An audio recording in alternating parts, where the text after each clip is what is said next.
Bonjour à tous, je suis ravie de vous retrouver aujourd'hui pour une nouvelle vidéo. Et je vais commencer par vous parler d'un petit truc que j'ai constaté. Ça fait déjà un petit moment que je remarque que certaines personnes font ça. Et là j'en ai encore eu la confirmation ce week-end. Quelqu'un m'a envoyé un message sur Instagram. Et ça m'a vraiment interpellée et je me suis dit qu'il fallait que je vous en parle. Parce que vous êtes peut-être, il y a peut-être d'autres personnes parmi vous qui me regardez qui faites la même bêtise. Et franchement, ça c'est un truc à pas faire. C'est-à-dire que certaines personnes écrivent leur histoire directement sur Wattpad et pas sur un traitement de texte. La personne dont je parle qui m'a envoyé un message sur Wattpad se demandait en fait comment est-ce qu'elle pouvait envoyer son manuscrit à une maison d'édition, comment faire. Et je comprenais pas très bien en fait ce qu'elle me demandait parce que pour moi c'est logique d'écrire sur un traitement de texte, d'enregistrer son fichier et après d'envoyer son fichier quoi. Mais en fait non, cette personne m'expliquait qu'elle écrivait directement sur Wattpad et donc elle n'a aucune sauvegarde sur son ordinateur. C'est une grosse erreur de faire ça, mais vraiment vous ne devez pas faire ça. Vous devez écrire votre histoire sur un traitement de texte. Donc un traitement de texte, il y a plusieurs logiciels. Le plus connu c'est Word, Microsoft Word. Alors c'est un logiciel qui est payant parce que vous le trouvez avec la suite Office.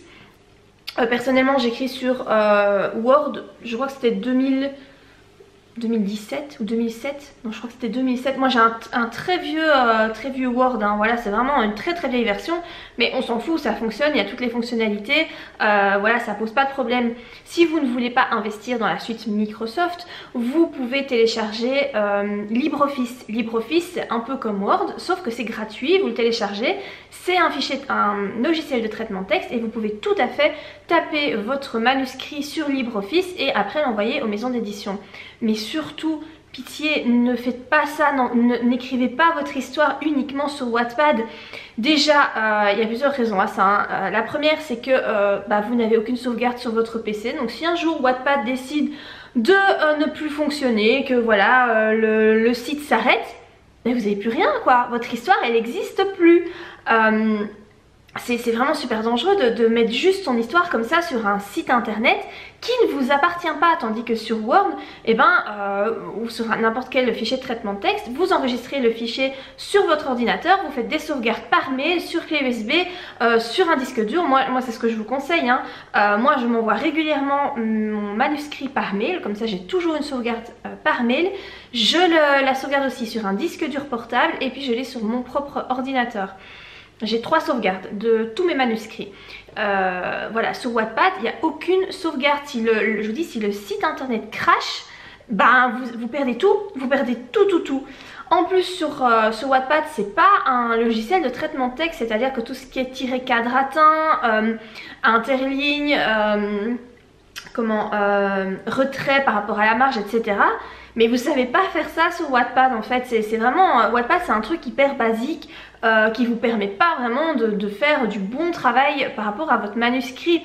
Donc si vous envoyez, de toute façon vous savez pas envoyer à une maison d'édition ce que vous avez écrit sur Wattpad, c'est pas possible parce que c'est pas un fichier, c'est juste mis sur internet.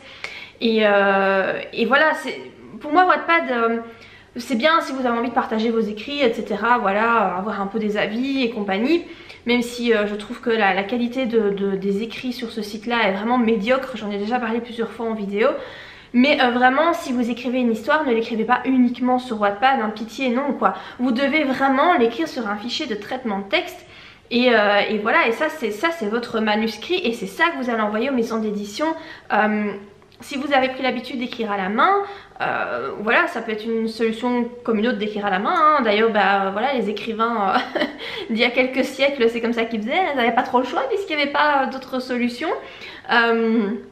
Ok, mais après vous devez tout retaper sur un fichier de traitement texte sur votre ordinateur. De toute façon, vous n'avez pas le choix, il n'y a pas d'autre possibilité. Quand vous désirez envoyer votre manuscrit à une maison d'édition, il vous faut un fichier enregistré en traitement de texte.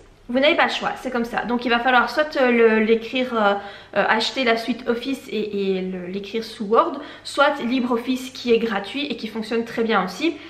Ou il y a peut-être d'autres logiciels, hein. Moi je sais pas, je vous cite que ces deux là parce que je ne connais que ces deux là. Ce sont les deux seuls que j'utilise et voilà, ils fonctionnent super bien.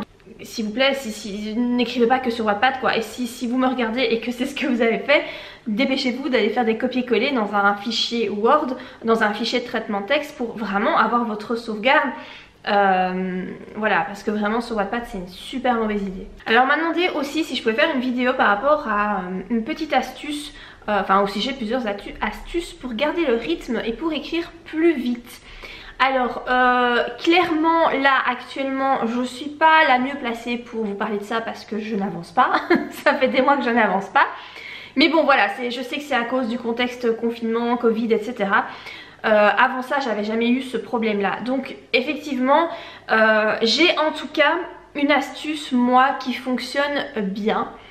Moi en tout cas pour moi elle m'aide à me motiver et c'est le fait de me fixer un objectif de mots par jour ou de mots par mois ou une deadline par rapport à la fin de mon manuscrit. C'est pour ça que pour ici mon manuscrit en cours, je me suis fixée au 31 décembre pour l'avoir terminé. Donc je me suis fixée entre 80 000 et 90 000 mots, ce qui fait que d'ici le 31 décembre, pour arriver à cet objectif là, il faut que j'écrive environ 800 mots par jour. C'est vraiment mon objectif, c'est de l'avoir terminé le 31 décembre. En général, à chaque fois que je fais ça, que je me mets une deadline et que je me dis voilà, t'as pas le choix, ce jour-là il faut que ce soit fini, en général ça fonctionne. Je trouve toujours un moyen d'avancer dans mon manuscrit, même en cas de perte de motivation. Je sais pas, c'est comme s'il y avait une voix en fait dans ma tête qui me dit eh oh, oublie pas, tu t'es promis à toi-même que tu allais finir à cette date-là. Et en fait je tiens mes promesses faites à moi-même. Voilà, donc du coup ça me motive. Par rapport à l'histoire que j'ai écrite pendant le confinement, je l'ai écrite, donc j'ai écrit un roman, un très court roman en 2 mois. Et donc là je m'étais fixé comme objectif 750 mots par jour minimum et je devais l'avoir terminé, correction comprise, le 31 mai. J'ai réussi à atteindre cet objectif. Les 750 mots par jour je les avais, parfois j'en faisais un petit peu plus. Du coup les jours où j'en faisais un petit peu plus, je savais qu'il y a d'autres jours où je pouvais me permettre d'en faire un petit peu moins. Mais dans tous les cas je suis arrivée au bout de l'objectif. Et c'est vrai que ça c'est quelque chose qui fonctionne très bien pour moi, c'est de me mettre des objectifs, de me mettre vraiment des échelles quoi, des échelonnements, planifiés mon truc. Parce que si je me dis bah voilà je commence un manuscrit, je le terminerai quand je le terminerai, ça traîne, mais vraiment en longueur. Ouais vraiment, moi j'ai besoin de ça. Après c'est selon la personnalité de chacun, ce truc là qui fonctionne pour moi fonctionnera peut-être pas pour vous. Tout dépend de votre caractère je pense, hein, voilà. Moi c'est vrai que j'aime bien avoir des objectifs, j'aime bien savoir où je vais et que ce soit clair en fait, que ce soit précis, que ce soit bien défini. Je suis quelqu'un qui est très organisé, qui est très structuré dans mon esprit, dans ma vie, je suis comme ça, voilà, c'est ma personnalité. Du coup moi j'ai besoin de ça, j'ai besoin de structure, d'organisation. Et par rapport à ça, à la planification de mes romans, ça pour moi ça fonctionne bien, ça m'aide bien à garder le rythme. Donc voilà par rapport à cette petite astuce pour écrire plus vite, essayez de voir, si vous vous dites voilà je veux écrire un roman en 4 mois, essayez de voir plus ou moins combien de mots vous voulez que votre roman fasse. Alors je sais que souvent il y a des personnes qui galèrent un peu. Sachez que 80 000 mots c'est un petit peu moins de 300 pages en format broché. Donc si vous voulez que votre roman soit un peu plus important que 300 pages, et ben adaptez en fonction de ça. Voilà. Moi par exemple ici pour Dans l'ombre de Narcisse, je vois que mon roman fait un tout petit peu moins de 300 pages et j'ai 85 000 mots, je crois que c'est un truc comme ça. Mais j'ai pas encore la version définitive papier, je sais pas exactement combien il y aura de pages, mais en tout cas ça tournera autour des 300 pages, ça certainement. Pour mon roman Wolves, j'avais certainement pas loin du double de mots. Je crois que je devais avoir, j'ai pas le chiffre comme ça, mais je pense que je devais avoir bien 160 000 mots. Je sais que c'était un gros pavé et quand vous voyez Wolves, il fait combien de pages? Il fait 450 pages. Ouais, j'ai peut-être moins de 160 000 mots. Je ne sais plus exactement, mais je vous mettrai une annotation parce que là j'ai la flemme d'aller voir sur, sur le PC. Mais voilà, j'essaierai de vous mettre l'annotation pour que vous sachiez vraiment à combien ça correspond. Donc essayez de voir combien de pages vous pensez que votre roman pourrait faire. C'est pas évident hein, de savoir exactement. Enfin, si vous êtes architecte et que vous planifiez tout votre roman, que vous faites un plan, ça peut être assez simple de savoir plus ou moins bah voilà, combien de chapitres vous allez avoir, donc plus ou moins combien de mots. Si vous êtes jardinier comme moi et que vous ne savez pas du tout combien il y aura de chapitres, que vous ne savez pas, voilà, que vous brodez l'histoire, c'est vrai que ça peut être compliqué de savoir combien il y aura de mots, mais voilà, moi je me dis que là mon roman, je ne sens pas que ça va être un gros roman, je ne sens pas que l'histoire va être très longue. C'est peut-être avec l'habitude, voilà, d'écrire des romans, c'est mon 9e, donc forcément je commence à avoir un peu l'habitude, mais je sens pas que le roman va être aussi long que par exemple Wolves, donc c'est pour ça que je me dis entre 80 000 et 90 000 mots, c'est-à-dire 800 mots par jour. Voilà pour la petite astuce. Mais écoutez, j'espère que la vidéo vous a plu, qu'elle vous aura aidé si vous êtes un petit peu en galère comme ça par rapport à garder le rythme, écrire plus rapidement et ben voilà, et que si malheureusement vous n'écriviez votre histoire que sur Wattpad, ben, j'espère quand même que ça va vous faire réagir et que vous allez vous dire ah ouais, faudrait peut-être maintenant que je mette ça sur un traitement de texte. Si vous avez des questions, n'hésitez pas à les laisser en commentaire, hein, comme d'habitude. Parfois je vous réponds directement en commentaire, parfois je fais des vidéos avec vos questions. Ça dépend si je trouve ça pertinent pour tout le monde ou pas, voilà. Dans tous les cas, moi je vous dis à très bientôt pour de prochaines vidéos. Bye!